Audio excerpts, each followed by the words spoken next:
you talked about having a top 50 RPI. Is that something you talk about with your squad, or you kind of just leave it alone? Yeah, I think it's important to let the players know where we are.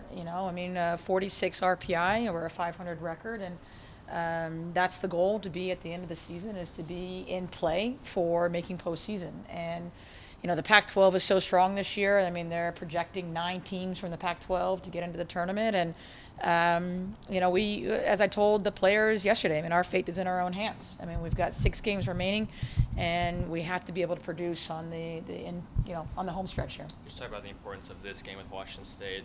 They were ranked still a well above 500 team, and players like Morgan Weaver up top are very dangerous for them. Yeah, Morgan Weaver is a stud.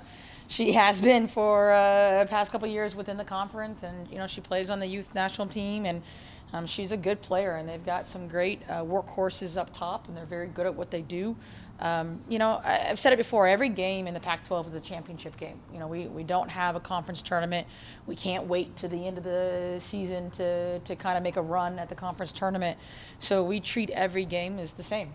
It's a championship mindset, and that's what we're going into against Washington State on Saturday. Waz is clearly no slouch of a team, obviously, but you look at some of the other teams that you've faced in the first half of this conference slate. I mean, is it almost better, at least for some of these freshmen, even to get some of these higher echelon teams of the pack out of the way early before you go into the back half of the schedule? Well, we got a lot of good teams left in the Pac-12. It's hard to say one team is better than the other unless you're looking at record and you're looking at RPI and you're looking at on paper. But we all know there's not much that separates the top from the bottom from the Pac-12. Arizona's on the road are extremely difficult.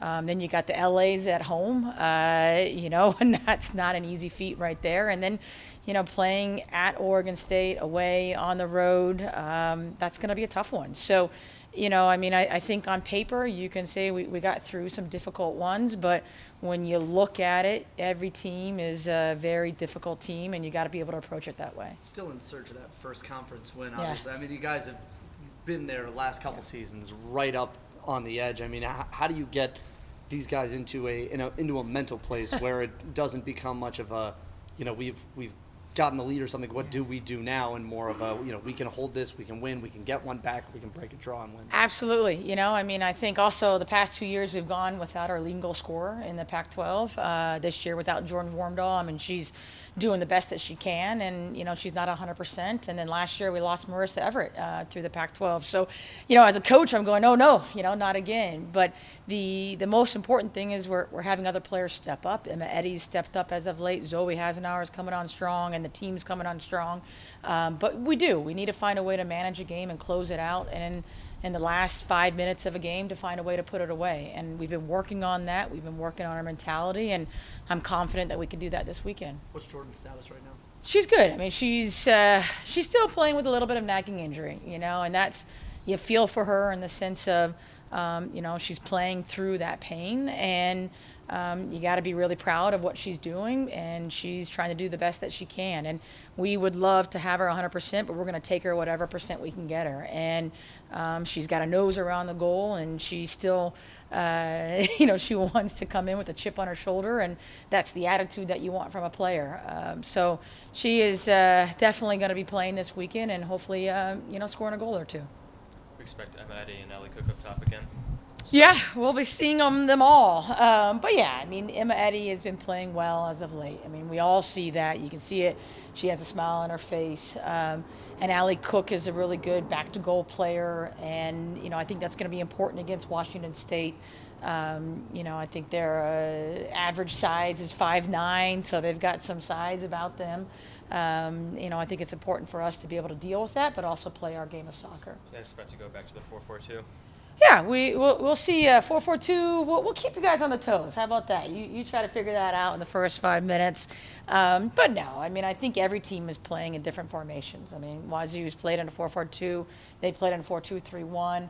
I think, you've got really good coaches within the league that they're gonna make tactical adjustments and try to figure out what the opponent is doing and what the strengths are doing and where you can succeed. And Todd's a great coach, and he's done a great job up there. And so I'm sure we'll see something different, but for us, it's about playing our style.